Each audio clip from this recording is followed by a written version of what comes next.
দিন ধরে আইছে 3 মাস হয়ে গেল হ্যাঁ 3 মাস হয়ে গেল একটা মেয়ের পড়ি হলাম না হ্যাঁ পড়ি হলাম না কিন্তু তা পড়িবার গেলে গড়ক না গড়ক ছাড়া কাম না গড়ক মানে একটা গেদি মানুষ ধরতে লাগবো ধইরা তার বাদে এই গেদিটারে দিয়ে পড়ে মানুষ পড়িয়ে তার বাদে তারাই আনতে লাগবো আইনে তার বাদে শুনেন যে আপনারা এই জায়গায় কিসের লাগে বসে আছেন ওইটা বলবেন। বসে আছি একটা গেদি লাগে গেদি দিয়ে কি হবো, বিয়ে করবেন নাকি আপনি টাইম পাস করতে লাগে না আগে বিয়ে করুন নাহলে বিয়ে করবেন করুম লাগলে আর যদি টাইম পাস হিসাবে জায়গা তাহলে গেল ওই গা আর কি এরকম। বিদেশে কতদিন হলো আইছেন?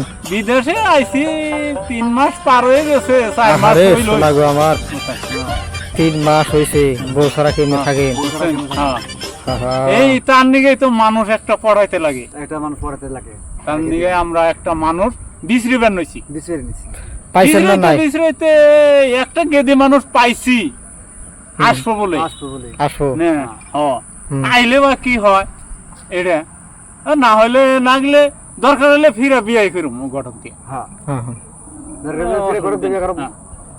এরকম।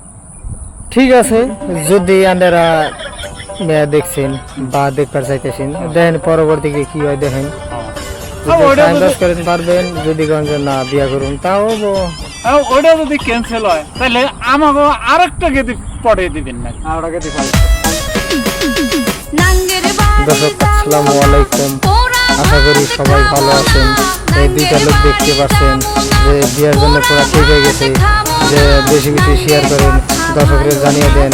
যদি কোনো জায়গায় মেয়ে থাকে বা আমাদের এই কমেন্টের বক্সে লিখে দিবেন যে অমুক জায়গায় একটা মেয়ে আছে, বা একটা না দুইটা মেয়ে লাগে, দুইজন মানুষ না দুইটা মেয়ে লাগে, তো অবশ্যই আমাকে কল করবেন, কল করে জানাবেন এই দুইটা মেয়ে আমাদের চাই, দুইটা বিয়া হবে কি হবে, যৌতুক লাগবো না।